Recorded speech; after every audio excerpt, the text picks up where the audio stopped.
албетте эми адам баласы кайсы жерде өлөрүн, кандай өлөрүн, кантип өлөрүн эч ким билбейт.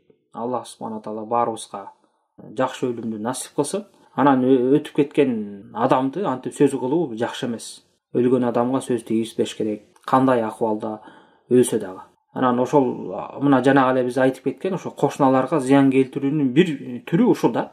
Өтүп кеткенден кийин жаман сөз менен эстеп, эгер жаман адаттар болгон болсо ошону чукуп, мындай өлүптүр, тигиндей өлүптүр деген бул өтө жакшы эмес. Балким ошондой акыбал, жаман акыбал адам баласынын өзүнүн башына түшүп калышы ыктымал да. Эми баняда өлүп калса эле бул жаман адам же жаман жерде өлдү деген шарт эмес. Эми Алла таала ошол жака ушундай жерде өлүшүнө жазып койгон экен, өлдү. Алла таала мусулман болсо ырайым кылсын. Ажалы ушул жерден жетиптир деп гана жакшы ой менен кошунасына өлгөндөн кийин да жакшылык кылып коюш керек. Андан кийин анын аркасынан ушак кылып сөз сүйлөп, же болсо өздөрү туура эмес жаман деп ойлоп алган нерсе менен жамандоо бул өтө катачылык. Ошондуктан ар бир мусулман тилин тыйып жакшы күмөндө болуш керек.